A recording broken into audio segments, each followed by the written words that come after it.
ಓಂ ಶಾಂತಿ ಭಕ್ತರೇ, ಹಾಗೆ ಗುರುಮಕ್ಕಳೇ, ಹಾಗೆ ಮಿತ್ರರೇ, ಹಾಗೆ ಅಭಿಮಾನಿಗಳೇ, ನಿಮ್ಮೆಲ್ಲರಿಗೂ ಒಳ್ಳೆಯದಾಗಲಿ. ನಿಮ್ಮನ್ನು ಯಾರು ಇಷ್ಟಪಡ್ತಾರೋ ಒಳ್ಳೆಯವರು ಅವ್ರಿಗೂ ಸಹ ಒಳ್ಳೆಯದಾಗಲಿ. ನಿಧಿ ಬಗ್ಗೆ ನೀವು ಸಾಕಷ್ಟು ವಿಡಿಯೋಗಳನ್ನು ನೋಡಿರ್ತೀರ ಯೂಟ್ಯೂಬಲ್ಲೆಲ್ಲ. ನಿಧಿಗಳು ಎಲ್ಲಿರುತ್ತೆ ಗೊತ್ತಿಲ್ಲ. ಕೆಲವ್ರಿಗೆ ಮನೆ ಕಟ್ಟುವಾಗ ಅಥವಾ ಯಾವುದೋ ಒಂದು ಕನ್ಸ್ಟ್ರಕ್ಷನ್ ಮಾಡೋವಾಗ ಅಲ್ಲಿ ಕೆಲಸಗಾರರು JCBನಲ್ಲೋ, ಗುದ್ದಲಿನಲ್ಲೋ, ಆರೆನಲ್ಲೋ, ಸಲಾಕೆನಲ್ಲೋ ಅಲ್ಲಿ ಫೌಂಡೇಶನ್ ಹಾಕಲಿಕ್ಕೆ ಭೂಮಿನ ತೋಡ್ತಿರ್ತಾರೆ, ಒಂದು ಬೇಸ್ಮೆಂಟ್ ಹಾಕಲಿಕ್ಕೆ. ಅದು ಚಿಕ್ಕ ಮನೆ ಇರ್ಬೋದು, ದೊಡ್ಡ ಮನೆ ಇರ್ಬೋದು, ಫ್ಯಾಕ್ಟ್ರಿ ಇರ್ಬೋದು, ಒಟ್ಟಿನಲ್ಲಿ ಒಂದು ಫೌಂಡೇಶನ್ ಆಗಬೇಕು, ಒಂದು ಮನೆ ಕಟ್ಟಬೇಕು. ಅಲ್ಲೆಲ್ಲ ಭೂಮಿಯನ್ನು ಅವರು ಕೆದಕ್ತಾರೆ. ಈಗ JCBಗಳೆಲ್ಲ ಬಂದಿದೆ, ಒಳ್ಳೆ ಟೆಕ್ನಾಲಜಿ ಇದೆ. ಆದರೆ ಹಳೆ ಕಾಲದಲ್ಲೆಲ್ಲ ಹಂಗಿಲ್ಲ. ಆದರೆ ಮೊದಲು ಕೆಲಸಗಾರರು ಈ ಹಳ್ಳ ತೋಡ್ತಿದ್ರು ಮನೆ ಕಟ್ಟಲಿಕ್ಕೆ, ಬೇಸ್ಮೆಂಟ್ ಹಾಕಲಿಕ್ಕೆ, ಪಾಯ ಅಂತಾರೆ, ಅಡಿಪಾಯ. ಆ ಟೈಮಲ್ಲಿ ಅವ್ರಿಗೆ ಕೆಲವು ಮಡಕೆಗಳು, ಮಣ್ಣಿನ ಮಡಕೆ, ತಾಮ್ರದ ಬಿಂದಿಗೆ ಅಥವಾ ಕೊಳಗ, ದೊಡ್ಡ ದೊಡ್ಡ ಕೊಳಗ, ನೀರಿನ ಕೊಳಗಳು ಇರುತ್ತಲ್ಲ, ಅದು ಊಜಿ ಅಂತಾರೆ. ಊಜಿ ಅಂದರೆ ಕಣಜ ಅಂತಾರೆ. ಅವುಗಳು ಭೂಮಿ ಒಳಗೆ, ಅದರಲ್ಲಿ ಚಿನ್ನದ ನಾಣ್ಯಗಳು, ಹಾಗೆ ನಕ್ಲೆಸ್ ಅಂದರೆ ಹೆಣ್ಮಕ್ಳು ಸರಗಳು ಹಾಕ್ಕೊಳ್ತಾರಲ್ಲ, ಬಂಗಾರದ್ದು, ವಜ್ರ ವೈಡೂರುಗಳದ್ದು, ಅದು ಮನುಷ್ಯರ ಕಂಠಿ ಹಾರಗಳಿರ್ಬೋದು, ಟೋಟಲಾಗಿ ಹೆಂಗಸರು ಹಾಕ್ಕೊಳ್ತಾರಲ್ಲ, ಏನೇನೋ ಕಿವಿ ವಾಲೆ, ಮೂಗು, ನಕ್ಲೆಸ್ಸು, ತಲೆಯಲ್ಲಿ, ಹಾಗೆ ಸೊಂಟಕ್ಕೆ ಎಲ್ಲ ಹಾಕ್ಕೊಳ್ತಾರಲ್ಲ, ಅವು ಇರ್ಬೋದು. ಟೋಟಲಾಗಿ ಹೆಣ್ಮಕ್ಳದ್ದು ಒಡವೆಗಳು. ಹಾಗೆ ದೇವಿಗೆ ಅಲಂಕಾರ ಮಾಡ್ತಾರೆ ದೇವಸ್ಥಾನಗಳಲ್ಲಿ, ದೇವಿಗಳಿಗೆ ಆ ಒಡವೆಗಳು. ಹಾಗೆ ದೇವಿಗೆ ಕಿರೀಟ ಇಡ್ತಾರೆ, ಅಥವಾ ದೇವತೆಗಳಿಗೆ ಕಿರೀಟ ಇಡ್ತಾರೆ ದೇವಸ್ಥಾನಗಳಲ್ಲಿ, ಮೂರ್ತಿಗಳಿಗೆ. ಕವಚ ಇರುತ್ತೆ, ಬಂಗಾರದ ಕವಚ, ಪಂಚಲೋಹದ ಕವಚ, ಬೆಳ್ಳಿ ಕವಚ, ಕಿರೀಟಗಳು, ಬಂಗಾರದ್ದು, ವಜ್ರ ವೈಡೂರ್ಯದ್ದು ಇವೆಲ್ಲ ಇರುತ್ತೆ. ನೀವು ತಿರುಪತಿ ವೆಂಕಟೇಶ್ವರ ಸ್ವಾಮಿ ಕಿರೀಟ ನೋಡಿದ್ರೆ ಅರ್ಥ ಆಗುತ್ತೆ. ಇತ್ಯಾದಿ ಒಡವೆಗಳು, ವಜ್ರ ವೈಡೂರ್ಯಗಳು ಇದೆಲ್ಲ ಇರುತ್ತೆ. ಹಾಗೆ ರಾಜ ಮಹಾರಾಜರು ಅವ್ರ ಮನೆಗಳಲ್ಲಂತೂ ತುಂಬ ಆಸ್ತಿ ಇರ್ತದೆ. ಅವ್ರಿಗೆ ಯಾರ್ಯಾರೋ ಉಡುಗೊರೆ ಕೊಟ್ಟಿರ್ತಾರೆ. ಉಡುಗೊರೆ ಅಂದರೆ ಗಿಫ್ಟು, ಅವೆಲ್ಲ ಐಟಮ್ಸ್ ಇರುತ್ತೆ. ಆದರೆ ಇದೆಲ್ಲ ಅವರವರ ಆಸ್ತಿಗಳು. ಜೊತೆಗೆ ವ್ಯಾಪಾರ ಮಾಡೋರು, ಅಂಗಡಿಗಳಲ್ಲಿ ವ್ಯಾಪಾರ ಮಾಡೋರು ಬಂಗಾರದ್ದು, ಅವರು ಕೂಡ ತುಂಬಾ ಅವರು ಸ್ಟೋರ್ ಮಾಡಿಟ್ಕೊಂಡಿರ್ತಾರೆ. ಯಾಕಂದರೆ ವ್ಯಾಪಾರ ಮಾಡೋರು ಸ್ಟೋರ್ ಮಾಡಿ ಇಟ್ಕೊಂಡಿರ್ತಾರೆ. ತುಂಬಾ ವಜ್ರ ವೈಡೂರ್ಯಗಳು, ಬಂಗಾರದ ಒಡವೆಗಳು, ಬಂಗಾರದ ಪಾತ್ರೆಗಳು, ಬಂಗಾರದ ದೇವರ ಪೂಜೆ ಮಾಡ್ತಕ್ಕಂಥ ವಸ್ತುಗಳು ಇತ್ಯಾದಿ ಇರುತ್ತೆ. ಇನ್ನೂ ಕೆಲವು ಹೇಳಬೇಕಂದ್ರೆ ಸಿಂಹಾಸನ, ರಾಜ ಮಹಾರಾಜರ ಬಂಗಾರದ ಸಿಂಹಾಸನಗಳು. ಹಾಗೆ ಇನ್ನೂ ಅವರು ಕೆಲವು ಕತ್ತಿ ಹಿಡಿಗಳು, ಖಡ್ಗ, ಆಮೇಲೆ ಈಟಿ, ಅವುಗಳ ಹಿಡಿಗಳು, ಇವೆಲ್ಲ ಬಂಗಾರದ ಇರ್ತಿತ್ತು. ಚಿನ್ನದ ತಟ್ಟೆನಲ್ಲೇ ಊಟ ಮಾಡ್ತಿದ್ರು, ಚಿನ್ನದ ಸ್ಪೂನಲ್ಲೇ ಅವರು ತಿಂತಿದ್ರು, ಚಿನ್ನದ ಲೋಟನಲ್ಲೇ ನೀರು ಕುಡಿತಿದ್ರು, ಇತ್ಯಾದಿ ಎಲ್ಲ ನೀವು ಕೇಳಿರ್ತೀರ. ಆದರೆ ತಿರುವನಂತಪುರ ಅನಂತ ಪದ್ಮನಾಭ ಸ್ವಾಮಿ ಕೇರಳನಲ್ಲಿದೆ. ಅಲ್ಲಿ ರಾಜ ಮಾರ್ತಾಂಡ ವರ್ಮ ಅನ್ನೋ ಕಾಲದಲ್ಲಿ ತಿರುವನಂಕೂರು ರಾಜ ಮಹಾರಾಜರ ವಂಶ. ಅದು ರಾಜ ಮಾರ್ತಾಂಡ, ಈತ ಒಬ್ಬ ಕಡೆ ರಾಜ ಅಂತ ಹೇಳ್ಬೋದು. ಆತನ ಕಾಲದಲ್ಲಿ ಅಂದರೆ ಬ್ರಿಟಿಷರು ನಮ್ಮ ದೇಶಕ್ಕೆ ಬಂದ್ರಲ್ಲ, ಆ ಸಂದರ್ಭಗಳು. ಇಲ್ಲಿ ನಮ್ಮ ದೇಶದ ಮೇಲೆ ಮುಸ್ಲಿಮರು, ಬ್ರಿಟಿಷರು ಇವರೆಲ್ಲ ದಾಳಿ ಮಾಡ್ತಿದ್ರು. ಇನ್ನೂ ಪೋರ್ಚುಗೀಸರು, ಡಚ್ಚರು, ಫ್ರೆಂಚರು ಇತ್ಯಾದಿಗಳು. ಇವರ ಕಾಟ ತಾಳಲಾರದೆ ಇಲ್ಲಿನ ಪಾಳ್ಯಗಾರರು, ರಾಜ ಮಹಾರಾಜರುಗಳು ತಮ್ಮಲ್ಲಿರೋ, ಹಾಗೆ ಶ್ರೀಮಂತರು ತಮ್ಮಲ್ಲಿರೋ ಆಸ್ತಿ ಪಾಸ್ತಿ ಅಂದರೆ ವಜ್ರ ವೈಡೂರ್ಯ ಇತ್ಯಾದಿ ಬೆಲೆ ಬಾಳ್ತಕ್ಕಂಥ ಚಿನ್ನದ ನಾಣ್ಯಗಳು ಇವೆಲ್ಲವನ್ನು ಸೇಫ್ಟಿಗೋಸ್ಕರ ಒಬ್ಬ ಸಮರ್ಥ ರಕ್ಷಕ ಯಾರೋ ಒಬ್ಬ ರಾಜ ಇರ್ತಾನಲ್ಲ ಅವನ ಕೈಗೆ ಕೊಡ್ತಿದ್ರು. ಅವ್ರದ್ದೊಂದು ಕಮಿಟಿ ಮಾಡ್ಕೊಂಡಿದ್ರು, ಟ್ರಸ್ಟ್ ಅಂತ ಕಮಿಟಿ. ಒಂದಷ್ಟು ಜನ ರಾಜರುಗಳು ಸೇರಿ ರಹಸ್ಯವಾಗಿ ಯಾರ್ಯಾರು ಒಡವೆಗಳು ಕೊಡ್ತಾರೆ ರಕ್ಷಣೆ ಮಾಡಲಿಕ್ಕೆ. ಅಂದರೆ ಹೊರದೇಶದವರು ಈ ದೇಶದ ಮೇಲೆ ದಾಳಿ ಮಾಡಿದ್ರೆ ಇಲ್ಲಿರೋದೆಲ್ಲ ದೋಚ್ಕೊಂಡು ಹೋಗ್ಬಿಡ್ತಾರೆ. ಬೇರೆ ಬೇರೆ ಅಕ್ಕಪಕ್ಕ ದೇಶಗಳವ್ರು ಗೊತ್ತಲ್ಲ ನಿಮಗೆ, ಅವರೆಲ್ಲ ಅವಾಗವಾಗ ದಾಳಿ ಮಾಡೋದು ಈ ದೇಶದ ಮೇಲೆ. ಅವನು ಯಾರೋ ತೊಗೊಳಕ್ಕು, ಮಹಮ್ಮದ್ ಬಿನ್ ತೊಗೊಳಕ್ಕು, ಗಜನಿ ಮಹಮ್ಮದ್, ಮಲ್ಲಿಕ್ ಕಪೂರ್ ಅಂತ ಇನ್ನೊಬ್ಬ ಯಾರು, ನಾನಾ ರೀತಿಯ ದುಷ್ಟರು. ಜೊತೆಗೆ ಅವನು ಯಾರೋ ಅಲೆಕ್ಸಾಂಡರು, ಅವನ ಜೊತೆಗೆ ಇನ್ಯಾರೋ ಒಬ್ಬ ವಾಸುಗಡಿಗಾಮ, ಇನ್ಯಾರೋ ಒಬ್ಬ ಕಾರ್ಲ್ ವೆಲ್ಲೆಸ್ಕೆ, ಇತ್ಯಾದಿ. ಮೌಂಟನ್ನು ಇನ್ನೊಬ್ಬನು ಮತ್ತೊಬ್ಬನು ಇಂಗ್ಲೀಷರು, ಡಚ್ಚರು, ಫ್ರೆಂಚರು, ಯಾರ್ಯಾರೋ ಬಂದರು ಬಿಡ್ರಿ, ಯುರೋಪ್ನವರೆಲ್ಲ. ಹಾಗೇ ಅದರಲ್ಲಿ ಯಾರ್ಯಾರೋ ಇದ್ದರು ಹೊರದೇಶದವರು. ಈ ದೇಶದ ಮೇಲೆ ದಾಳಿ ಮಾಡಿ ವಜ್ರ ವೈಢೂರ್ಯಗಳು, ದೇವಸ್ಥಾನದ ವಿಗ್ರಹಗಳು, ಸಿಂಹಾಸನಗಳು, ಅರಮನೆಗಳಿರೋ ಸಿಂಹಾಸನಗಳು, ರಾಜ ಪರಿವಾರದ ಚಿಕ್ಕ ಮಕ್ಕಳನ್ನೂ ಬಿಡದೆ ಅವ್ರ ಹತ್ರ ಇರೋ ಒಡವೆ ವಜ್ರ ವೈಢೂರ್ಯಗಳು, ಚಿಕ್ಕ ಮಕ್ಳ ಹತ್ರನೂ, ವಯಸ್ಸಾಗಿರೋರ ಹತ್ರನೂ, ಎಲ್ಲರ ಹತ್ರನೂ, ಹೆಣ್ಮಕ್ಳ ಹತ್ರನೂ, ಎಲ್ಲರ ಹತ್ರನೂ ದೋಚ್ಕೊಂಡು ಹೋದರು. ಸಾಲದದಿಗೆ ಮಕ್ಕಳನ್ನೂ ಎತ್ಕೊಂಡೋದ್ರು, ಹೆಣ್ಮಕ್ಳನ್ನ, ಗಂಡು ಮಕ್ಕಳನ್ನೂ ಎತ್ಕೊಂಡೋದ್ರು. ಹೆಣ್ಮಕ್ಳನ್ನ ಪಾಪ ಅವರ ಸ್ಥಿತಿ ಕೇಳೋಕ್ಕಾಗಲ್ಲ. ಈ ಗಂಡು ಮಕ್ಕಳನ್ನ ಆಳುಗಳು ಮಾಡ್ಕೊಬಿಟ್ರು, ಕೆಲಸಗಾರನ್ನಾಗಿ ಮಾಡ್ಕೊಬಿಟ್ರು, ದುಡ್ಸ್ಕೊಬಿಟ್ರು, ಅವ್ರ ಹತ್ರ ಅಲ್ಲಿ ಜೀತಕ್ಕೆ ಹಾಕೋಬಿಟ್ರು. ಆ ಥರ ಪರಿಸ್ಥಿತಿಗಳು. ಸಾಕಷ್ಟು ಮಂದಿನ ಕೊಂದಾಕಿದ್ರು ಹೊರದೇಶದವರು. ಹಾಗೇ ರಜಪೂತರು ಪಾಪ ರಜಪೂತರ ಮೇಲೆ ದಾಳಿ ಮಾಡಿದಾಗ ಅಲ್ಲಿನ ಹೆಣ್ಮಕ್ಳು ತಮ್ಮ ಮಾನ ಉಳಿಸ್ಕೊಳ್ಳೋಕ್ಕೆ ಜೋಹಾರ್ ಪದ್ಧತಿ, ಉರಿತಕ್ಕಂಥ ಅಗ್ನಿಕುಂಡದಲ್ಲಿ ಆರಿ ಅಲ್ಲಿನ ರಾಜಪರಿವಾರದ ಹೆಣ್ಣುಮಕ್ಕಳು ಪ್ರಾಣ ತ್ಯಾಗ ಮಾಡಿದ್ರು. ಯಾಕಂದರೆ ಅವ್ರ ಗಂಡಂದರು ರಾಜ ಮಹಾರಾಜರು, ಅವರ ಸೈನ್ಯ ಬೇರೆ ಆ ದುಷ್ಟಕೂಟವನ್ನು ಎದುರಿಸಿ ಅದರಲ್ಲಿ ವೀರಮರಣ ಹೊಂದ್ತಾರೆ. ಆ ಟೈಮಲ್ಲಿ ವೀರಮರಣ ಹೊಂದಿದ ಮೇಲೆ ಪಾಪ ಆದರೂ ಸೋತೋಗ್ತಾರೆ. ಅಂಥ ಸಂದರ್ಭದಲ್ಲೇ ಈ ಹೆಣ್ಮಕ್ಳನ್ನು ಸುಮ್ಮನೆ ಬಿಡಲ್ಲ ಅವರು, ದುಷ್ಟರು ಎತ್ತಾಕೊಂಡು ಹೋಗ್ಬಿಡ್ತಾರೆ. ಅದಕ್ಕೆ ಇವರು ಅವ್ರ ಕೈಗೆ ಸಿಗಬಾರ್ದು ಅಂತ ಇವರು ಬೆಂಕಿಗೆ ಆಹುತಿ ಹಾಕ್ತಾರೆ. ನೀವು ಪದ್ಮಾವತಿ ಅವರ ಬಗ್ಗೆ ಎಲ್ಲನೂ ಕೇಳಿರ್ಬೋದು, ಗೊತ್ತಾಯ್ತು.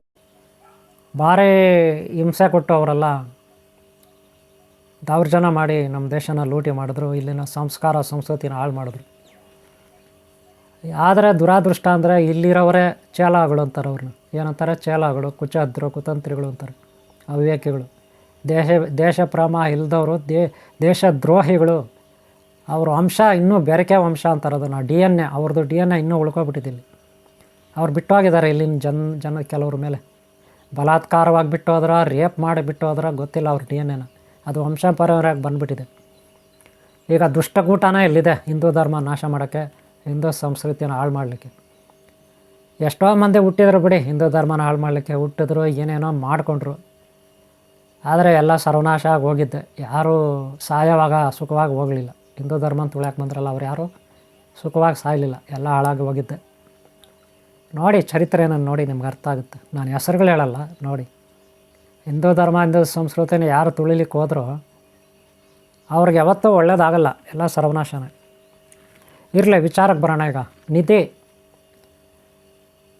ಅವ್ರ ಹತ್ರ ಸಿಗಬಾರ್ದು ಅವ್ರ ಕೈಗೆ ಅಂತ ಕೆಲವು ಈಗ ಬೇಲೂರು, ಹಳೆಬೀಡು ದೇವಾಲಯಗಳನ್ನು ಮರಳಲ್ಲೇ ಮುಚ್ಚಿಬಿಟ್ರು, ಕಾಣಬಾರ್ದು ಅಂದ್ಬಿಟ್ಟು. ಆದರೂ ಕೆಲವನ್ನು ಒಡೆದಾಕಿದ್ರು ಅವರು ದುಷ್ಟರು. ದೇವಸ್ಥಾನಗಳು ಮೂರ್ತಿಗಳನ್ನೆಲ್ಲ ಕೆಡವಾಕಿದ್ರು.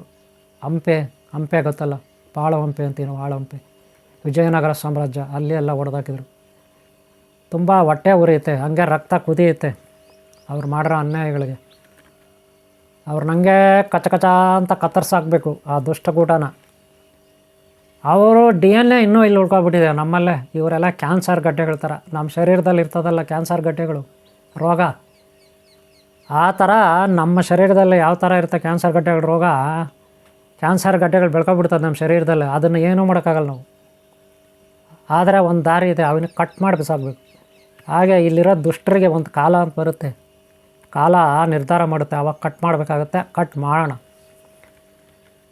ಕೆಲವ್ರು ನನ್ನ ಮೇಲೆ ಕಾಮೆಂಟ್ಗಳು ಮಾಡ್ತಾನೆ ಇರ್ತಾರೆ, ಕೆಟ್ಟದಾಗಿ ನನ್ನ ಮೇಲೆ. ಈ ರೀತಿ ಮಾತಾಡ್ತೀನಲ್ಲ ಅದಕ್ಕೆ ಅವ್ರು ಮಾತಾಡ್ಕೊಳ್ಳಿ ಬಿಡ್ರಿ. ಕಾಲ ತಸ್ಮೈ ನಮ, ಒಂದು ಒಳ್ಳೆ ಕಾಲ ಬರುತ್ತೆ, ಆ ಕಾಲ ನಿರ್ಧಾರ ಮಾಡುತ್ತೆ ಯಾರ್ಯಾರಿಗೆ ಎಷ್ಟು ಉಣಿಸ್ಬೇಕು ಅಷ್ಟು ಉಣಿಸುತ್ತೆ, ಉಪ್ಪು ತಿಂದವ್ರು ನೀರು ಕುಡಿರ್ತಾರೆ ಅಲ್ವಾ. ಓಕೆ, ಈಗ ನಿಧಿ ಬಗ್ಗೆ ಬರೋಣ. ತಿರುವನಂತಪುರ, ತಿರುವನಾಂಕೂರ್ ರಾಜ ಮಹಾರಾಜರು ಮಾರ್ತಾಂಡವರ್ಮ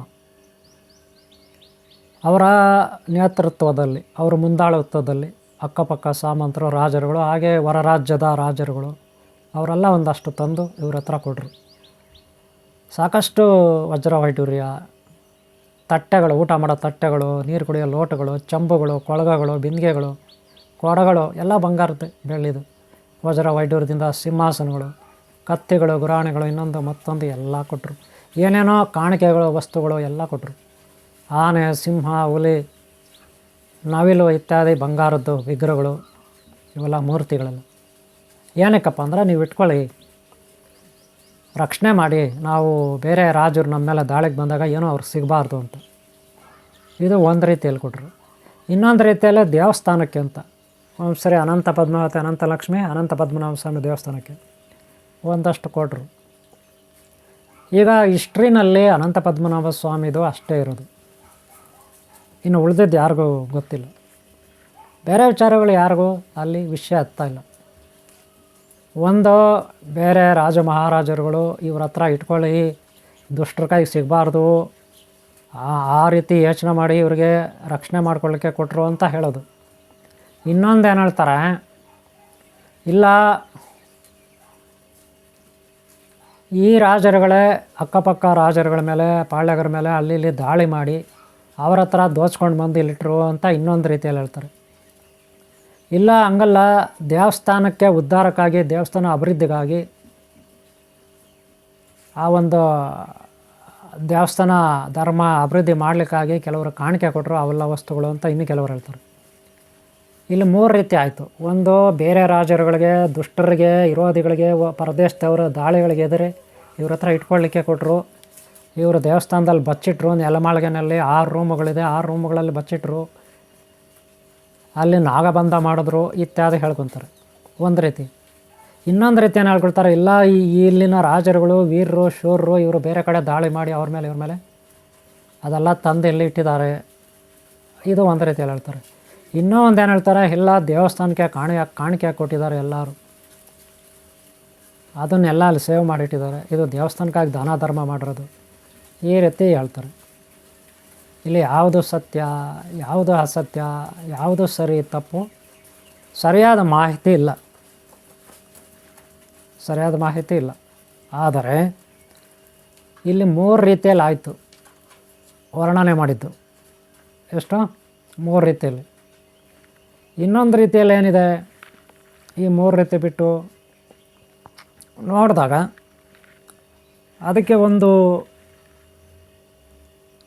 ಅದಕ್ಕೆ ಒಂದು ಸ್ಟೋರಿ ಬರುತ್ತೆ. ಇನ್ನೂ ಕೆಲವು ಹೇಳೋದು 4ನೇ ಟೈಪಲ್ಲಿ ಹೇಳೋದೇನಪ್ಪ ಅಂದ್ರೆ, ಇದು ಅಲ್ಲಿನ ರಾಜ ಮಹಾರಾಜರುಗಳು, ಯಾರು? ತಿರುವನಾಂಕೂರು ರಾಜ ಮಹಾರಾಜರು, ಅಲ್ಲಿನ ಮನೆತನ, ರಾಜ ಮನೆತನ. ನಾಗಬನ ಅಂತ ಒಂದಿದೆ ಅಲ್ಲಿ. ಏನಿದೆ? ನಾಗಬನ, ನಾಗದೇವತೆಗಳು ಅಂದರೆ ಬೇವಿನ ವೃಕ್ಷ, ಅರಳಿ ವೃಕ್ಷ, ಆಲದ ವೃಕ್ಷ ಇತ್ಯಾದಿ ವನಸ್ಪತಿ ವೃಕ್ಷಗಳು, ಹಾಗೆ ನಾಗರ ದೇವತೆಗಳು. ಅಲ್ಲೊಂದು ನಾಗಬನ ಇದೆ ಅಂತೆ. ಎಲ್ಲಿ?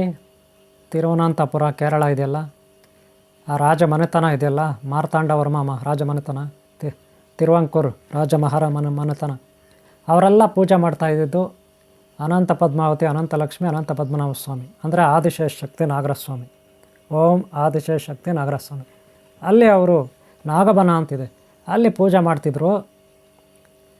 ಇಡೀ ಆ ಆಸ್ತಿ ಎಲ್ಲ ಹೀಗೇನಿದೆ, ಆ ದೇವಸ್ಥಾನ ನೆಲಮಾಳಿಗೆಗಳೆಲ್ಲ ಆಸ್ತಿ ಇದೆ, ಅದೆಲ್ಲ ನಾಗಕುಲಕ್ಕೆ ಸೇರಬೇಕು. ನಾಗಕುಲ ಅಂತೇನಿದೆ, ನಾಗದೇವತೆಗಳು ಅವ್ರದ್ದೇ ಆಸ್ತಿ, ಅವ್ರಿಗೆ ಸೇರಬೇಕು. ಈ ರೀತಿ 4ನೇದಾಗಿ ಹೇಳ್ತಾರೆ. ದೇವಸ್ಥಾನಕ್ಕೆ ಕಾಣಿಕೆ ಕೊಟ್ಟರು, ದೇವಸ್ಥಾನ ಅಭಿವೃದ್ಧಿಗೆ ಎಲ್ಲರೂ ದಾನ ಧರ್ಮ ಮಾಡಿದ್ರು, ಆ ರೀತಿ ಹೇಳಿದ್ರು ಒಂದೇ. ನಾಗದೇವತೆಗಳಿಗೆ ಸೇರಬೇಕು, ಅನಂತ ಪದ್ಮನಾಭಕ್ಕೆ ಸೇರಬೇಕು ಅಂತ ಹೇಳಿದ್ರು ಒಂದೇ ಅಲ್ವಾ. ಆದರೂ ಇಲ್ಲೇನು ಅರ್ಥ ಬರುತ್ತಂದರೆ, ಆ ಆಸ್ತಿ ಒಟ್ಟಾರೆ ನಾಗಕುಲಕ್ಕೆ ಸೇರಬೇಕು, ಅದು ಯಾರಪ್ಪನ ಆಸ್ತಿ ಅಲ್ಲ ಅನ್ನೋ ರೀತಿ ಇನ್ನೊಂದು. ಆದರೆ ಇಲ್ಲೇನಾಗಿದೆ ಅಂದರೆ ಅಲ್ಲಿ 2-3 ಮನೆತನ ಇದೆ, ರಾಜಮನೆತನ. ಹೆಣ್ಮಕ್ಳು ವಂಶ, ಗಂಡು ಮಕ್ಕಳು ವಂಶ ಇರುತ್ತಲ್ಲ, ಹೆಣ್ಮಕ್ಳು ಗಂಡು ಮಕ್ಕಳು, ಅವ್ರ ಮಕ್ಕಳು ಮೊಮ್ಮಕ್ಕಳು, ಬಾಮೈದ, ತಂಗಿ, ಚಿಕ್ಕಪ್ಪ, ದೊಡ್ಡಪ್ಪ, ಅಜ್ಜಿ ಇತ್ಯಾದಿ. ಆ ರಾಜಮನೆತನದಲ್ಲಿ ಸ್ವಲ್ಪ ದಾಯಾದಿಗಳಂದರೆ ಗೊತ್ತಲ್ಲ, ಚಿಕ್ಕಪ್ಪ ಮಕ್ಕಳು, ದೊಡ್ಡಪ್ಪ ಮಕ್ಕಳು, ಅಣ್ಣ ತಮ್ಮದ್ರ ಮಕ್ಕಳು, ಆ ರೀತಿ ಅವರೆಲ್ಲ ಒಂದು ಟ್ರಸ್ಟ್ ಮಾಡ್ಕೊಂಡಿದ್ರು. ಅದರಲ್ಲಿ ಒಬ್ಬ ಲಾಯರ್ ಓದಿದ್ದ, ಗಡ್ಡ ಬಿಟ್ಕೊಂಡು ಲಾಯರ್ ಓದಿದ್ದ. ಅವನೇನು ಮಾಡ್ದ, ಇದನ್ನು ಏನೇ ಆಗಲಿ ಓಪನ್ ಮಾಡಿಸ್ಬೇಕು, ಅವನ್ನೆಲ್ಲ ಓಪನ್ ಮಾಡಿಸ್ಬೇಕು. ಓಪನ್ ಮಾಡಿಸಿ ಆ ರೂಮುಗಳನ್ನು ಅದರಲ್ಲಿರೋದೆಲ್ಲ ಸರ್ಕಾರಕ್ಕೆ ಒಪ್ಪಿಸ್ಬೇಕು ಅಂತ ಪ್ಲ್ಯಾನ್ ಮಾಡ್ಕೊಂಡ. ಸರ್ಕಾರಕ್ಕೆ ಒಪ್ಪಿಸ್ಬೇಕು ಅಂತ ಆತ ಎಲ್ಲರಿಗೂ ಯೂಸ್ ಆಗಲಿ ಅನ್ನೋದು ಈತ ದೃಷ್ಟಿ ಇಟ್ಕೊಂಡು ಹೇಳ್ದ. ಆತ ಲಾಯರ್. ಎಷ್ಟೋ ವರ್ಷ ಆಗಿದೆ ಅಲ್ಲಿ ಬೀಗ ಹಾಕಿ ರೂಮುಗಳಿಗೆ. ಒಳಗಡೆ ಎಷ್ಟಿದೆ ಏನಿದೆ ಯಾರಿಗೂ ಕ್ಲಾರಿಟಿ ಇಲ್ಲ. ಒಳಗಡೆ ಇರೋದು ಮಾತ್ರ ಗೊತ್ತು. ಎಲ್ಲ ಬಾಗಿಲುಗಳಿಗೂ ಬೀಗ ಹಾಕಿದೆ. ನೆಲಮಾಳಿಗೆ ಅನಂತ ಪದ್ಮನಾಭ ಸ್ವಾಮಿ ದೇವಸ್ಥಾನ ಇರುತ್ತೆ, ಅದರ ನೆಲಮಾಳಿಗೆಯಲ್ಲಿ. ಆದರೆ ಓಪನ್ ಮಾಡಲ್ಲ ಯಾರೋ ಇರೋ ಟ್ರಸ್ಟಿಗಳು. ಅಲ್ಲಿ ಹೆಂಗಪ್ಪ ಅಂದರೆ 3 ಕೀ ಇರುತ್ತೆ, 3 ಮನೆತನ 3 ಕೀ ಇರುತ್ತೆ. ಅವರು ತಂಡದಲ್ಲಿ 1 ಕೀ, ಇವ್ರ ತಂಡದಲ್ಲಿ 1 ಕೀ, ಅವ್ರ ತಂಡದಲ್ಲಿ 1 ಕೀ, 3 ಕಡೆ 3 ಕೀಗಳಿರುತ್ತೆ. ಎಲ್ಲರೂ ಬಂದು ತೆಗೆದ್ರೇ ಅದು ಓಪನ್ ಆಗೋದು. ಕೆಲವು ರೂಮ್ಗೆ ಬೇರೆಯವ್ರ ಹತ್ರ ಕೀ, ಬೆಳಗ್ಗೆ ಹಿಂಗೆ ಇರ್ತದೆ. ಯಾರು ಅಲ್ಲಿ ಒಟ್ಟಿಗೆ ಒಬ್ಬೊಬ್ಬರೇ ಹೋಗೋಂಗಿಲ್ಲ ಓಪನ್ ಮಾಡೋಕ್ಕೆ, ಎಲ್ಲರೂ ಒಟ್ಟಿಗೆ ಹೋಗ್ಬೇಕು, ಹೋದರೆ ಇಲ್ಲಾಂದರೆ ಹೋಗೋಂಗಿಲ್ಲ. ಆ ರೀತಿ ಒಂದು ಸೆಕ್ಯೂರಿಟಿ ಸಿಸ್ಟಮ್ ಅವ್ರದ್ದು, ಒಂದು ಸಿಸ್ಟಮ್ ಇರುತ್ತೆ, ಸಿಸ್ಟಮೆಟಿಕ್. ಆದರೆ ಇಲ್ಲೇನಾಗ್ತದೆ, ಅದರಲ್ಲಿ ಒಬ್ಬ ನಾವು ಓಪನ್ ಮಾಡಲೇಬೇಕು ಅಂತ ಹಠ ಮಾಡಿ ಕೂತ್ಕೊಂಡ. ಅವನಿಗೆ ವಯಸ್ಸಾಗಿದೆ, ತುಂಬ ಹೋರಾಟ ಮಾಡ್ದ. 10 ವರ್ಷ, 20 ವರ್ಷ, 25 ವರ್ಷ ಹಿಂಗೆ ಹೋರಾಟ ಮಾಡ್ದ. ಕೋರ್ಟ್ನಲ್ಲಿ ಕೇಸ್ ಆಗ್ದ. ಕೋರ್ಟ್ನಲ್ಲಿ ಹೈಕೋರ್ಟು, ಸುಪ್ರೀಂ ಕೋರ್ಟು ಇತ್ಯಾದಿ. ಫೈನಲ್ಲಾಗಿ ಏನಾಯಿತು, ಅವನು ಕೋರ್ಟ್ನಲ್ಲಿ ಕೇಸ್ ನಡೆಯುವಾಗೆ ಡಮಾರ್ ಹೊರಟೋದ, ಸತ್ತುವಾದ. ಕೇಸ್ ನಡೆಯುವಾಗೆ ಸತ್ತುವಾದ. ಆಮೇಲೆ ಇನ್ನೊಬ್ರು ಯಾರೋ ಅದನ್ನು ಮುಂದುವರ್ಸಿದ್ರು. ಇನ್ನೂ ಕೆಲವು ಸಾರಿ ಕೆಲವರು ಗಲಾಟೆ ಮಾಡ್ಕೊಂಡು ಬಂದರು, ಅವರು ಸತ್ತೋದ್ರು. ಇನ್ನೂ ಕೆಲವು ಸಾರಿ ಯಾರೋ ಗಲಾಟೆ ಮಾಡ್ಕೊಂಡು ಬಂದರು, ಅದು ಓಪನ್ ಮಾಡಬೇಕು, ತೆಗಿಬೇಕು, ಬೀಗ ತೆಗಿಬೇಕಂತ, ಅವರು ಸತ್ತೋದ್ರು. ಇತ್ಯಾದಿ ಸತ್ತೋದ್ರು. ಯಾರ್ಯಾರು ಓಪನ್ ಮಾಡಿಸ್ಬೇಕಂತ ಬರ್ತಾರೆ ಅವರೆಲ್ಲ ಸತ್ತೋಗ್ತಾರೆ. ಒಬ್ಬರು ಆಕ್ಸಿಡೆಂಟಾಗಿ ಸತ್ತೋಗ್ತಾರೆ, ಇನ್ನೊಬ್ರು ಸೂಸೈಡ್ ಮಾಡ್ಕೊಂಡು ಸತ್ತೋಗ್ತಾರೆ, ಇನ್ನೊಬ್ರು ಹೃದಯಾಘಾತ ಆಗಿ ಸತ್ತೋಗ್ತಾರೆ, ಇನ್ನೊಬ್ರು ಏನೋ ಪಾಯ್ಲರಾಗಿ ಸತ್ತೋಗ್ತಾರೆ. ಹೀಗೆ ಸ್ವಲ್ಪ ದಿನಕ್ಕೆ ಹೋಗೋರು. ಆದರೂ ಅದು ಕೋರ್ಟ್ನಲ್ಲಿ ಕೇಸ್ ನಡೀತು. ಈಗ ಅವರ ವಂಶ ಏನಿದೆ ಕೋರ್ಟ್ನಲ್ಲಿ ತೀರ್ಮಾನ ಆಯಿತು. ಆದರೆ ಇಲ್ಲಿ ಎಲ್ಲ ಬೀಗಗಳನ್ನು ತೆಗೆದ್ರು. ಒಂದು ಬೀಗ ತೆಗಿಯೋಕ್ಕಾಗಲಿಲ್ಲ. ಬ್ಲ್ಯಾಕ್ ಅಂತ ಬಿ ಟೈಪ್ ಅಂತ ಒಂದಿರುತ್ತೆ ಅದು. ಆದರೆ ಇದುವರೆಗೂ ಅಲ್ಲಿ ಸಿಕ್ಕಿರೋ ವಜ್ರವಟಿರುಗಳು, ಆಸ್ತಿ ಎಲ್ಲ ನೋಡಿದ್ರೆ, ದೇವರ ವಿಗ್ರಹಗಳು, ಅನಂತ ಪದ್ಮನಾಭ ಸ್ವಾಮಿ ವಿಗ್ರಹ 18 ಅಡಿ. ಅದು ಮೊದಲು ಬಂಗಾರದಂತ ಯಾರಿಗೂ ಗೊತ್ತಿಲ್ಲ, ಕಲ್ಲಿನ ಥರನೇ ಇತ್ತು. ಆಮೇಲೆ ಗೊತ್ತಾಯಿತು, ಅದನ್ನು ತೊಳಿತಾ ಅಭಿಷೇಕ ಮಾಡ್ತಾ ಅದು ಬಂಗಾರದು ಅಂತ. ಅದ್ರ ಮೇಲೆ ಇರೋ ಕೋಟಿಂಗು ಕಲ್ಲಿನ ಕೋಟಿಂಗ್, ಮಣ್ಣಿನ ಕೋಟಿಂಗ್ ಮಾಡಿಬಿಟ್ಟಿದ್ರು. ಕಲ್ಲಿನ ಕೋಟಿಂಗ್ ಮಾಡಿದರು ಬಂಗಾರದ ಮೇಲೆ. ಯಾಕೆ ಅಂದರೆ ರಾಜಮಹಾರಾಜ ದುಷ್ಟರು ಎತ್ಕೊಂಡು ಹೋಗ್ಬಿಡ್ತಾರಲ್ಲ, ದುಷ್ಟರು ದಾಳಿ ಮಾಡಿ, ಅದಕ್ಕೆ ವಿಗ್ರಹ ಗೊತ್ತಾಗ್ಬಾರ್ದು ಅಂದ್ಬಿಟ್ಟು ಬಂಗಾರದ್ದು ಅಂತ ಕಾಣಬಾರ್ದು ಅಂತೇಳಿ ಅದನ್ನು ಅದ್ರ ಮೇಲೆ ಕಲ್ಲಿನ ಕೋಟಿಂಗ್ ಮಾಡಿಬಿಟ್ಟಿದ್ರು ಬಂಗಾರದ ವಿಗ್ರಹದ ಮೇಲೆ. ಎಷ್ಟು ಉದ್ದ? 18 ಅಡಿ ಉದ್ದ. ಇನ್ನೆಷ್ಟು 6 ಅಡಿ 5 ಅಡಿ 3 ಅಡಿ ಅಗಲ ಇರುತ್ತೆ ಅನಂತ ಪದ್ಮನಾಭ ಸ್ವಾಮಿ. ಎಷ್ಟು ಕೆ ಜಿ ಆಗ್ಬೋದು, ಎಷ್ಟು ದುಡ್ಡು ಆಗ್ಬೋದು, ಎಷ್ಟು ನೋಡಿ, ಲಕ್ಷ ಕೋಟಿಗಳು ಆಸ್ತಿ ಇವತ್ತಲ್ಲಿ. ಆದರೆ ಇವತ್ತು ಆ ಎಲ್ಲ ಆಸ್ತಿ ವಾರಸ್ದಾರರು, ಕೋರ್ಟ್ನಲ್ಲಿ ತೀರ್ಮಾನ ಆಗಿದೆ, ಎಲ್ಲ ಆಸ್ತಿ ವಾರಸ್ದಾರರು ಯಾರಪ್ಪ ಅಂದರೆ ಆ ರಾಜ ಮನೆತನದವರು ಅದಕ್ಕೆ ವಾರಸ್ದಾರರು ಅಂತ ಹೇಳಿದ್ದಾರೆ. ಆದರೆ ಕೋರ್ಟ್ನಲ್ಲಿ ತೀರ್ಮಾನ ಆಗಿರೋದು ರಾಜ ಮನೆತನಕ್ಕೆ ಸೇರಬೇಕಂತಲ್ಲ, ಏನು ದೇವಸ್ಥಾನ ಇದೆ ಅದಕ್ಕೆ ಸೇರಬೇಕು, ಇದು ಟ್ರಸ್ಟ್ಗೆ ಸೇರಬೇಕು ಹಣ ಅಂಥೇಳಿ ತೀರ್ಮಾನ ಆಯಿತು. ಅಂದರೆ ಅವ್ರು ಯೂಸ್ ಮಾಡ್ಬೋದು ಈಗ.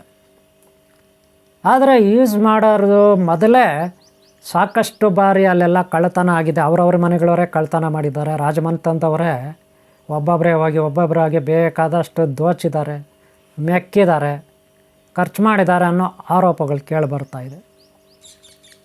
ಅದಕ್ಕೆ ಇವರು ಖಾಲಿ ಆಗಿಬಿಡ್ತದೆ ಅಂದ್ಬಿಟ್ಟು ಕೋರ್ಟ್ಗೆ ಕೇಸ್ ಹಾಕಿದ್ದು. ಆದರೆ ಇವತ್ತು ಅದು ತೀರ್ಮಾನ ಆಯಿತು. ಯಾವ ರೀತಿ ಅಂದರೆ ದೇವಸ್ಥಾನಕ್ಕೆ ಸೇರಬೇಕು ಆ ಆಸ್ತಿ, ಆ ನಿಧಿ ದೇವಸ್ಥಾನಕ್ಕೆ ಸೇರಬೇಕು. ಆ ನಿಧಿ ಅಂದರೆ ಆ ದೇವಸ್ಥಾನಕ್ಕಾಗಿ ಖರ್ಚು ಮಾಡಬೇಕು. ಟ್ರಸ್ಟ್ ಮಾಡ್ಕೊಳ್ಳಿ, ಇಲ್ಲ ಸ್ಕೂಲ್ ಮಾಡ್ಕೊಳ್ಳಿ, ಇಲ್ಲ ಹಾಸ್ಪಿಟಲ್ ಮಾಡ್ಕೊಳ್ಳಿ, ಇಲ್ಲ ವೃದ್ಧಾಶ್ರಮ ಮಾಡ್ಕೊಳ್ಳಿ, ಇಲ್ಲ ಗೋಶಾಲೆ ಮಾಡ್ಕೊಳ್ಳಿ, ಏನೋ ಒಂದು ಮಾಡ್ಕೊಳ್ಳಿ, ಒಟ್ಟಿನಲ್ಲಿ ದೇವಸ್ಥಾನ ಕಮಿಟಿಗೆ ಸೇರಬೇಕು ಅಂತ ಕೋರ್ಟ್ನಲ್ಲಿ ತೀರ್ಮಾನ ಆಗಿದೆ. ಈ ವಿಚಾರ ಎಲ್ಲರಿಗೂ ಗೊತ್ತಲ್ಲ ಸ್ವಾಮಿ, ನೀವೇನು ಎಕ್ಸ್ಟ್ರಾ ಹೇಳ್ತಾಯಿದ್ದೀರಾ ಅಂತ ನೀವು ಕೇಳ್ಬೋದು. ಹೇಳ್ತೀನಿ ನೋಡಿ. ಎಕ್ಸ್ಟ್ರಾ ಒಂದು ಕತೆ ಇದೆ. ಏನಪ್ಪ ಕತೆ ಅಂದರೆ, ಈ ಕತೆ ಕಾಲ್ಪನಿಕ ಆದರೂ ತಿಳ್ಕೊಳ್ಳಿ, ನಿಜ ಆದರೂ ತಿಳ್ಕೊಳ್ಳಿ, ಅದು ನಿಮ್ಮ ಜ್ಞಾನದ ಸಾಮರ್ಥ್ಯಕ್ಕೆ ಸಂಬಂಧಪಟ್ಟಿದ್ದು. ನಾನು ಸುಮ್ಮನೆ ಹೇಳ್ತಾಯಿದ್ದೀನಿ, ನನ್ನ ವೈಯಕ್ತಿಕ ವಿಚಾರ ಇದು. ನೀವು ನಂಬಿದ್ರೆ ನಂಬಿ, ಬಿಟ್ಟರೆ ಬಿಡಿ. ಇದು ಯಾರೋ ಒಬ್ಬರ ಬಗ್ಗೆ ನಾನು ಆರೋಪ ಮಾಡೋದಾಗಲಿ, ಯಾವುದೋ ಒಂದು ಕಪೋಲ ಕಲ್ಪಿತ ಕತೆ ಆಗಲಿ ನಾನು ನಿಮ್ಗೆ ಹೇಳಲ್ಲ. ಒಂದು ಸಣ್ಣ ಕತೆ ಹೇಳ್ತೀನಿ, ನಿಮ್ಗಿಷ್ಟ ಆದರೆ ಕೇಳಿ. ಒಂದು ಅಲೆಮಾರಿ ಕುಟುಂಬ ಅಂದರೆ ಒಂದು ಊರಿನಿಂದ ಇನ್ನೊಂದು ಊರಿನಿಂದ ಇನ್ನೊಂದು ಊರು ಹೋಗುತ್ತೆ ಅಂಥ ಕುಟುಂಬ ಇರುತ್ತೆ.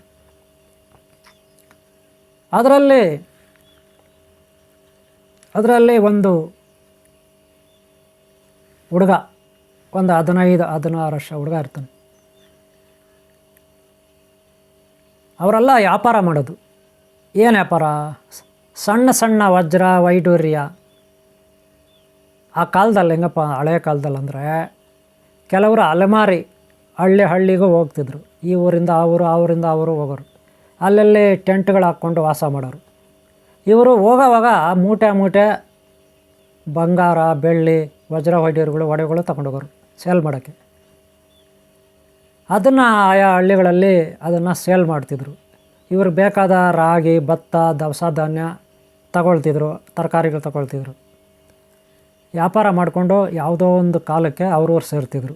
ಅವ್ರವ್ರು ಯಾವುದೋ ಒಂದು ಇರುತ್ತೆ ಅಲ್ಲಿ ಸೇರ್ತಿದ್ರು. ಆ ರೀತಿ ವ್ಯಾಪಾರ ಮಾಡೋರು. ವಜ್ರ ವೈಡೂರ್ಯಗಳು, ಬಂಗಾರ ಇತ್ಯಾದಿ. ಅಂಥ ಒಂದು ಊರು ಇತ್ತು. ಆ ಊರಿನಲ್ಲಿ ಒಂದಷ್ಟು ಮನೆಗಳು, ಒಂದಷ್ಟು ಕುಟುಂಬಗಳಿತ್ತು. ಆದರೆ ಏಕಾಏಕಿ ಆ ಊರ ಮೇಲೆ ದಾಳಿ ಆಯಿತು. ದುಷ್ಟರು, ರಾಜರು. ಆ ರಾಜರು, ದುಷ್ಟ ರಾಜರು ಇರ್ತಾರೆ. ಒಳ್ಳೆ ರಾಜರು ಸಾಕಷ್ಟು ಮಂದಿ ಇರ್ತಾರೆ, ದುಷ್ಟ ರಾಜರು ಇರ್ತಾರೆ. ಅವ್ರ ಮೇಲೆ ದಾಳಿ ಮಾಡಿ ಅವ್ರ ಹತ್ರ ಇರೋದನ್ನೆಲ್ಲ ದೋಚಿಬಿಟ್ರು. ಅವ್ರನ್ನೆಲ್ಲ ಕತ್ತರಿಸಿ ಬಿಸಾಕಿದ್ರು, ಸರ್ವನಾಶ ಮಾಡಿದ್ರು. ಆದರೆ ಅದರಲ್ಲಿ ಒಬ್ಬ ಮಗು ಮಾತ್ರ ಉಳ್ಕೊಂತು. ಇಬ್ಬರು ಉಳ್ಕೊಂಡ್ರು. ಒಂದಷ್ಟು ಜನ ಉಳ್ಕೊಂಡ್ರು, ಒಂದು 5-6 ಜನ ಹಂಗೆ. ಅದರಲ್ಲಿ ಇಬ್ಬರು, ಒಂದು ಹೆಣ್ಣು ಮಗು, ಒಂದು ಗಂಡು ಮಗು ಉಳ್ಕೊಂತು. ಆ ಗಂಡು ಮಗುನೇ 14 ವರ್ಷ ಆಯಿತು. ಅವನು ಚಿಕ್ಕ ಮಗುವಿನಲ್ಲಿ ಒಂದು 7-8 ವರ್ಷದಲ್ಲೇ ಆ ರೀತಿ ಆಯಿತು. ಆಮೇಲೆ ಅವನು ಸ್ವಲ್ಪ ದಿನ ಬೆಳೆದ. ಅವನಿಗೆಲ್ಲ ಗೊತ್ತಾಯಿತು, ನಮ್ಮ ಕುಟುಂಬಗಳ ಮೇಲೆ ದಾಳಿ ಮಾಡಿದ್ರು ಈ ರಾಜ, ಇವರು ಪರಿಹಾರದವರು, ನಮ್ಮದೆಲ್ಲ ದೋಚ್ಕೊಂಡು ಹೋದರು ಅನ್ನೋ ಸೇಡು ಆತನಿಗೆ. ಆತ ಏನಾದರೂ ಮಾಡಿ ಇವ್ರ ಮೇಲೆ ಸೇಡು ತೀರಿಸ್ಕೋಬೇಕಂತ ಪ್ರಯತ್ನ ಪಡ್ತಾನೆ. ಸೇಡು ತೀರಿಸ್ಕೊಬೇಕಂತ ಪ್ರಯತ್ನ ಪಡ್ತಾರೆ. ಎಷ್ಟು ಜನ್ಮ ಆದರೂ ಸರಿ ಅವ್ರನ್ನ ಸುಮ್ಮನೆ ಬಿಡಬಾರ್ದು. ನಮ್ಮ ಹತ್ರ ಇರೋ ವಜ್ರ ವೈಡೂರ್ಯ, ಬಂಗಾರ ಎಲ್ಲವನ್ನೂ ದೋಚ್ಕೊಂಡು ಇಡೀ ನಮ್ಮ ಕುಟುಂಬಗಳನ್ನು ನಾಶ ಮಾಡಿ ಹೋದ್ರಲ್ಲ ಈ ರಾಜರು, ದುಷ್ಟ ರಾಜರು, ಅವ್ರನ್ನ ನಾವು ಸುಮ್ಮನೆ ಬಿಡಬಾರ್ದು ಅಂತ ಅವ್ರಿಗನ್ಸುತ್ತೆ. ನಾನೊಂದು ಕತೆ ಹೇಳ್ತಾ ಇರೋದು, ಯಾವುದೋ ಒಂದು ಕತೆ, ನನಗನ್ನಿಸಿದ್ದನ್ನು ಒಂದು ಕತೆ ಹೇಳ್ತಾ ಇದ್ದೀನಿ, ಯಾವುದೋ ಒಂದು ಕತೆ. ಇದನ್ನು ನೀವು ಕಪೋಲ ಕಲ್ಪಿತ ಆದರೂ ಅಂದ್ಕೊಳ್ಳಿ, ಇಲ್ಲ ಇನ್ನೇನೋ ಹೇಳ್ಕೊಳ್ಳಿ. ನಾನೆಲ್ಲ ಓದಿದ್ದು, ಸಿನಿಮಾ ನೋಡಿದ್ದು ಕತೆ ಹೇಳ್ತಿಲ್ಲ. ಏನೋ ಒಂದು ಸ್ಟೋರಿ ಹೇಳ್ತಾ ಇದ್ದೀನಿ. ಯಾವುದೋ ಒಂದು ಕಾಲಕ್ಕೆ ನಿಮ್ಗೆ ಇದು ಅರ್ಥ ಆಗ್ಬೋದು, ಅದಕ್ಕೆ ಹೇಳ್ತಾ ಇದ್ದೀನಿ. ಆದರೆ ಆಮೇಲೆ ಗೊತ್ತಾಯಿತು, ಅದು ಒಂದು ನಾಗ ಆರಾಧನೆ ಮಾಡ್ತಕ್ಕಂಥ ನಾಗಕುಲ ವಂಶ ಅಂತ. ಯಾವ ವಂಶ? ನಾಗಕುಲ ವಂಶ ಅಂತ. ಆದರೆ ತಮ್ಮ ಕುಟುಂಬಗಳಿಗಾದ ಅನ್ಯಾಯನ ಯಾವತ್ತಿಗೂ ಮರೆಯೋಕ್ಕಾಗಲ್ಲ ಅಂತ ಆ ನಾಗಕುಲದ ವಂಶ ಹೋರಾಟ ಮಾಡ್ತಾನೇ ಸಾಗುತ್ತೆ. ಅದಕ್ಕೆ ಯಾವತ್ತು ಯಾರದ್ದೂ ನಾವು ದೋಚಬಾರ್ದು. ದೋಚಿದ್ರೆ ಏನಾಗುತ್ತೆ? ಸರ್ವನಾಶ, ಕಟ್ಟಿಟ್ಟ ಬುತ್ತಿ, ವಂಶಗಳು ನಾಶ ಆಗುತ್ತೆ, ಯಾವುದೇ ಸಂದೇಹ ಇಲ್ಲ. ಆದರೆ ನಿಧಿಗಳ ಮೇಲೆ ಆಸೆ ಇಟ್ಕೊಂಡು, ಯಾರ್ಯಾರೋ ಮಾಂತ್ರಿಕರನ್ನ ಹಿಡ್ಕೊಂಡು, ಇನ್ಯಾರ್ಯಾರನ್ನೋ ಹಿಡ್ಕೊಂಡು ಇರೋ ದುಡ್ಡೆಲ್ಲ ಖರ್ಚು ಮಾಡಿ ಅಲ್ಲಿ ನಿಧಿ ಹುಡುಕ್ಕೊಡು, ಇಲ್ಲಿ ನಿಧಿ ಹುಡುಕ್ಕೊಡು, ಅಲ್ಲಿ ನಿಧಿ ತೋರಿಸು, ಇಲ್ಲಿ ನಿಧಿ ತೋರಿಸು, ಈ ರೀತಿ ಹೇಳೋರು ಇದ್ದಾರೆ, ದುಡ್ಡು ಖರ್ಚು ಮಾಡೋರು ಇದ್ದಾರೆ. ಇನ್ನು ಕೆಲವರು ನಾನು ತೋರಿಸ್ತೀನಿ, ನಿನಗೆ ನಿಧಿ ತೋರಿಸ್ತೀನಿ, ನಿಧಿ ಹತ್ಕೊಡ್ತೀನಿ ಆ ಕಾಲದಲ್ಲಿ. ಇವಾಗ ಮೆಟಲ್ ಡಿಟೆಕ್ಟರ್ಗಳಿದ್ದಾವೆ, ಇವಾಗ ಡಿಟೆಕ್ಟರ್ಗಳಿದ್ದಾವೆ, ಮೆಟಲ್ ಡಿಟೆಕ್ಟರ್ಗಳು ಇವಾಗಿದ್ದಾವೆ. ಅವನ್ನೆಲ್ಲ ಚೆಕ್ ಮಾಡ್ಬೋದು. ಏನೋ ಒಂದು ವಸ್ತುಗಳು ಮೆಟಲ್ಸ್ ಇದ್ದರೆ, ಕಬ್ಬಿಣ, ಹಿತ್ತಾಳೆ, ತಾಮ್ರ ಇದ್ದರೆ ಅದು ಕಂಡುಹಿಡಿಯುತ್ತೆ ಸ್ವಲ್ಪ ಮಟ್ಟಿಗೆ. ಆದರೆ ಆವಾಗ ಅವು ಇರಲಿಲ್ಲ, ಗೊತ್ತಾಯ್ತಲ್ಲ. ಅದಕ್ಕೆ ಆಸೆಯ ದುಃಖದ ಮೂಲ, ಹಿಂಸೆಯ ಮಹಾಪಾಪ, ಅಹಿಂಸೆಯ ಮೋಕ್ಷಕ್ಕೆ ಮಾರ್ಗ, ಭಕ್ತಿ ಮತ್ತು ಧ್ಯಾನವೇ ನಿತ್ಯ ಸತ್ಯ. ಇದನ್ನು ಫಾಲೋ ಮಾಡಬೇಕು. ಆಸೆ ಇದ್ದರೆ, ನಿಧಿ ಮೇಲೆ ಆಸೆ ಇದ್ದರೆ ಅದು ದುರಾಸೆಯಾಗಿ ಕನ್ವರ್ಟ್ ಆಗಿ ಬಡಪಾಯಿ ಕುಟುಂಬಗಳನ್ನು ನಾಶ ಮಾಡೋಂಥ ಸಾಧ್ಯತೆ ಇರುತ್ತೆ. ಕಡೆಗೆ ತಮ್ಮ ವಂಶನೇ ನಾಶ ಆಗುತ್ತೆ, ಇದರಲ್ಲಿ ಯಾವುದೇ ಸಂದೇಹ ಇಲ್ಲ. ತಾವು ನಾಶ ಆಗ್ತಾರೆ, ತಮ್ಮ ವಂಶಗಳು ನಾಶ ಆಗ್ತದೆ. ಇದನ್ನು ಗಮನದಲ್ಲಿಟ್ಕೋಬೇಕು ಎಲ್ಲರೂ. ಅದಕ್ಕೆ ಆಸೆ ಪಡಬಾರ್ದು, ದುರಾಸೆ ಪಡಬಾರ್ದು. ಕಷ್ಟಪಟ್ಟು ದುಡಿಬೇಕು, ದುಡ್ದಿದ್ರಲ್ಲಿ ಜೀವನ ಮಾಡಬೇಕು ಅಲ್ವಾ. ನಾವು ದುಡ್ದಿದ್ದೇ ನಾವು ಉಳಿಸ್ಕೊಳಕ್ಕಾಗಲ್ಲ. ಹಂಗಿರೋವಾಗ ಬೇರೆ ಯಾರ್ದೋ ಎಲ್ಲಿಂದೋ ಏನಿಂದೋ ಪ್ರಯೋಜನಕ್ಕೆ ಬರಲ್ಲ. ಹಂಗಂತ ನಿಧಿ ಸಿಗಲ್ಲ ಅಂತಲ್ಲ, ಸಿಗುತ್ತೆ. ನಾವು ಯಾವುದಾದ್ರೂ ಹಿಂದಿನ ಜನ್ಮದಲ್ಲಿ ನಮ್ಮದೇ ಆ ವಸ್ತುಗಳಾಗಿದ್ದರೆ, ಆ ಜನ್ಮದಲ್ಲಿ ಹಿಂದಿನ ಜನ್ಮದಲ್ಲಿ ನಾವು ಒಳ್ಳೆ ಬಿಸ್ನೆಸ್ಮೆನ್ ಆಗಿದ್ದರೆ, ವ್ಯಾಪಾರಸ್ಥರಾಗಿದ್ದರೆ, ರಾಜ ಮಹಾರಾಜ ಆಗಿದ್ದರೆ, ಅಥವಾ ಶ್ರೀಮಂತ ಆಗಿದ್ದರೆ, ನಮ್ಮದೇ ಆ ವಸ್ತುಗಳಾಗಿದ್ದರೆ ನಾವಲ್ಲೆಲ್ಲ ಇಟ್ಟಿರ್ತೀವಿ, ಬಚ್ಚಿಟ್ಟಿರ್ತೀವಿ, ಹಂಗೆ ಸತ್ತು ಹೋಗಿರ್ತೀವಿ, ಮತ್ತು ಹೀಗೆ ಹುಟ್ಟಿರ್ತೀವಿ. ಈಗ ನಮಗೆ ಅದು ಖಂಡಿತ ಸಿಗುತ್ತೆ. ಅದನ್ನು ನಾಗದೇವತೆಗಳು, ಯಕ್ಷಿಣಿ ದೇವತೆಗಳು, ಯಕ್ಷಿಣಿ ಇವರೆಲ್ಲ ಅದನ್ನು ಕಾಪಾಡ್ಕೊಂಡು ಬರ್ತಾರೆ. ಧರ್ಮಾನ ಕಾಪಾಡ್ತಕ್ಕಂಥವ್ರು ಯಕ್ಷಿಣಿ, ಯಕ್ಷ ಇವರೆಲ್ಲ. ಯಾಕಂದರೆ ನಾವು ದೈವ ಭಕ್ತರಾಗಿರ್ತೀವಿ, ಸತ್ತು ಹೋಗಿರ್ತೀವಿ, ಅಥವಾ ನಮ್ಮನ್ನು ಯಾರಾದರೂ ಸಾಯಿಸಿರ್ತಾರೆ ಹಿಂದಿನ ಜನ್ಮದಲ್ಲಿ ನಮ್ಮನ್ನು ಯಾರಾದರೂ ಸಾಯಿಸಿರ್ತಾರೆ. ನಮ್ಮದು ಸಾಕಷ್ಟು ಆಸ್ತಿ ಎಲ್ಲ ಇರ್ತದೆ, ಎಲ್ಲೋ ಬಚ್ಚಿಟ್ಟಿರ್ತೀವಿ ನಾವು ವಜ್ರ ವೈಢೂರ್ಯಗಳನ್ನು. ಆದರೆ ನಾವು ದೈವ ಭಕ್ತರಾಗಿರ್ತೀವಿ, ಅದಕ್ಕೆ ದೈವ ನಮ್ಮನ್ನು ಕಾಪಾಡ್ತಾನೆ. ಮತ್ತು ನಾವು ಈ ಜನ್ಮದಲ್ಲಿ ಬೇರೆ ಮನುಷ್ಯರಾಗಿಬಿಟ್ಟಿರ್ತೀವಿ. ಈಗ ಮತ್ತೆ ನಮ್ಮ ಕಣ್ಣಿಗೆ ಅದು ಬೀಳುತ್ತೆ. ಎಲ್ಲ ಹೊಲದಲ್ಲೋ ಉಳೋವಾಗೋ, ಹೊಲ ಉಳುಮೆ ಮಾಡೋವಾಗ ಟ್ಯಾಕ್ಟ್ರಿನಲ್ಲಿ, ಅಥವಾ JCB ಕೆಲಸ ಮಾಡೋವಾಗ, ಅಥವಾ ಮನೆಗಿನ ಕಟ್ಟಲಿಕ್ಕೆ, ಫ್ಯಾಕ್ಟ್ರಿ ಕಟ್ಟಲಿಕ್ಕೆ, ದೇವಸ್ಥಾನ ಕಟ್ಟಲಿಕ್ಕೆ ಏನೋ ಅಡಿಪಾಯ ಮಾಡೋವಾಗ, ಅಥವಾ ಎಲ್ಲೋ ಬೆಟ್ಟದಲ್ಲಿ ಗುಟ್ಟದಲ್ಲಿ ನಾವು ಟೂರ್ ಆಗಿರೋವಾಗ ಗುಹೆನಲ್ಲೆಲ್ಲೋ ಹಿಂಗೆ ನೋಡ್ತೀವಿ, ಇನ್ನೆಲ್ಲೋ ಹಿಂಗೆ ನೋಡ್ತೀವಿ, ಅಲ್ಲಿ ಕಾಣಿಸ್ಬಿಡುತ್ತೆ ನಮಗೆ ಕಾಯಿನ್ಗಳು. ಒಂದೋ ಎರಡೋ ಕಾಯಿನ್ಗಳು ಕಾಣುತ್ತೆ ಬಂಗಾರದು. ಆಮೇಲೆ ನೋಡಿದ್ರೆ ಸ್ವಲ್ಪ ತೋಡಿದ್ರೆ ಮಣ್ಣಲ್ಲಿ ಇನ್ನೊಂದಷ್ಟು ಸಿಗ್ತವೆ. ಇನ್ನೂ ಸ್ವಲ್ಪ ತೋಡಿದ್ರೆ ಒಂದು ಬಿಂದಿಗೆನೇ ಸಿಗ್ಬೋದು, ಕೊಳಗನ ಸಿಗ್ಬೋದು, ಇನ್ನೂ ಜಾಸ್ತಿ ಸಿಗ್ಬೋದು. ಈ ರೀತಿಯೆಲ್ಲ ಸಿಗಬೇಕಂದ್ರೆ ಅದು ನಮ್ಮದೇ ಆಗಿರುತ್ತೆ. ನಾವು ದೈವಭಕ್ತರಾಗಿದ್ದರೆ, ಒಳ್ಳೆಯವರಾಗಿದ್ದರೆ ಅದು ನಮಗೆ ಸಿಗುತ್ತೆ. ಇಷ್ಟು ದಿನ ಅದನ್ನು ನಾಗದೇವತೆಗಳು ಕಾಪಾಡ್ಕೊಂಡು ಬಂದಿರ್ತಾರೆ, ಯಕ್ಷಿಣಿ ದೇವತೆಗಳು ಕಾಪಾಡ್ಕೊಂಡು ಬಂದಿರ್ತಾರೆ. ಅದು ಬೇರೆಯವರಿಗೆ ಕಾಣೋದಿಲ್ಲ. ಕಲ್ಲುಗಳ ಥರ ಕಾಣುತ್ತೆ ಅಲ್ಲಿರೋ ಕಾಯಿನ್ಗಳು, ಬೇರೆಯವ್ರಿಗೆ ಮಣ್ಣು ಥರ ಕಾಣುತ್ತೆ ಅಲ್ಲಿರೋ ವಸ್ತುಗಳು. ಆದರೆ ನಮಗೆ ಮಾತ್ರ ಅದು ಕರೆಕ್ಟಾಗಿ ಕಾಣುತ್ತೆ, ಯಾಕಂದರೆ ಅದು ನಮ್ಮದು ಆಸ್ತಿ ಆಗಿರುತ್ತೆ. ಹಿಂದಿನ ಜನ್ಮಗಳು ಅಂತೀವಲ್ಲ, ಅದರ ಮೇಲೆ ನಿಮ್ಗೆ ನಂಬಿಕೆ ಇದ್ದರೆ ಓಕೆನಾ. ಹಾಗೆ ನಮ್ಮ ವಸ್ತುಗಳು ನಮಗೆ ಸಿಗುತ್ತೆ. ಬೇರೆಯವ್ರ ವಸ್ತುಗಳ ಮೇಲೆ ನಾವು ಆಸೆ ಪಡಬೇಕಾದ ಅಗತ್ಯ ಇಲ್ಲ. ಇದು ನಿಧಿ. ಗೊತ್ತಾಯ್ತಲ್ಲ, ತಿರುವನಂತಪುರ ದೇವಾಲಯದು, ಅಲ್ಲಿ ನಾನಾ ರೀತಿಯ ಕಥೆಗಳಿದೆ. ಇರಲಿ, ಏನೇ ಇದ್ದರೂ ಅದು ನಾಗಕುಲದ ಆಸ್ತಿ ಅನ್ನೋದರಲ್ಲಿ ಸಂದೇಹ ಇಲ್ಲ. ಅದು ನಾಗರಾಜನಿಗೆ ಸೇರಬೇಕು. ಓಂ ಆದಿಶಕ್ತಿ ನಾಗರಾಜ ಸ್ವಾಮಿಗೆ ಅದು ಸೇರಬೇಕು, ನನ್ನ ಅಭಿಪ್ರಾಯ. ಅವ್ರ ಕುಲಕ್ಕೆ ಸೇರಬೇಕು ಅಲ್ವಾ. ಇರಲಿ, ಅವರವರು ಮಾಡಿದ್ದು ಅವರಿಂದ ಇರುತ್ತೆ, ಅವ್ರವ್ರು ಪಡ್ಕೊಂಡಿದ್ದು ಅವ್ರವ್ರ ಭಾಗ್ಯ ಅಷ್ಟೇ. ನಾವು ಪಡ್ಕೊಂಡಿದ್ದು ನಮ್ಮದು, ನೀವು ಪಡ್ಕೊಂಡಿದ್ದು ನಿಮ್ಮದು, ಅವ್ರು ಪಡ್ಕೊಂಡು ಇರುತ್ತೆ. ಓಕೆ ಅವರೇ, ಸಾಕಷ್ಟು ಹೊರದೇಶಗಳಲ್ಲಿ ಸಾಕಷ್ಟು ನಿಧಿಗಳು ಬೆಳಕಿಗೆ ಬಂದಿದೆ. ಅದನ್ನೆಲ್ಲ ತಗೊಂಡು ಕೆಲವರು ಸರ್ಕಾರಕ್ಕೆ ಕೊಡ್ತಾರೆ, ಇನ್ನು ಕೆಲವರು ತಾವೇ ಬಳಸ್ಕೊತಾರೆ. ಒಟ್ಟಿನಲ್ಲಿ ಇರಲಿ, ನಿಮಗೂ ಸಹ ನಿಧಿ ಸಿಗಲಿ. ಎಲ್ಲ ಒಂದು ಕಡೆ ನನ್ನ ಆಶೀರ್ವಾದ ನಿಮಗೂ ಇರಲಿ. ಒಳ್ಳೆಯವರಾಗಿರಿ, ನಿಮಗೂ ಸಿಗ್ಬೋದು. ಅದರಿಂದ ನೀವು ಜೀವನ ಸೆಟ್ಲಾಗುತ್ತೆ, ಜೀವನದಲ್ಲಿ ನೀವೊಂದು ಸ್ಟ್ಯಾಂಡ್ ಆಗ್ತೀರ ಅನ್ನೋದು ನಂಬಿಕೆ ನಂದು. ಓಕೆನಾ. ನೆಕ್ಸ್ಟ್ ನೋಡೋಣ, ಮುಂದಿನ ಭಾಗದಲ್ಲಿ ಬೇರೆ ಇರುತ್ತೆ. ನಿಮಗೆ ಒಳ್ಳೆಯದಾಗಲಿ. ಈ ವಿಡಿಯೋ ನಿಮ್ಗೆ ಇಷ್ಟ ಆದರೆ ಒಂದು ಲೈಕ್ ಮಾಡಿ. ಹಾಗೆ ಹಿಂದಿನ ವಿಡಿಯೋಗಳು ನೋಡಿ, ಹಾಗೆ ಮುಂದಿನ ವಿಡಿಯೋಗಳು ನೋಡಿ, ನಿಧಿಯ ಬಗ್ಗೆ, ಹಾಗೆ ಬೇರೆ. ಓಕೆ, ನಿಮ್ಗೆ ಒಳ್ಳೇದಾಗಲಿ. ನಿಮ್ಮನ್ನ ಯಾರು ಇಷ್ಟಪಡ್ತಾ ಒಳ್ಳೆಯವರು ಅವ್ರಿಗೆ ಒಳ್ಳೇದಾಗಲಿ, ಎಲ್ಲರಿಗೂ ಒಳ್ಳೇದಾಗಲಿ. ಓಂ ಶಾಂತಿ, ಓಂ ಶಾಂತಿ, ಓಂ ಶಾಂತಿ, ಓಂ ಶಾಂತಿ.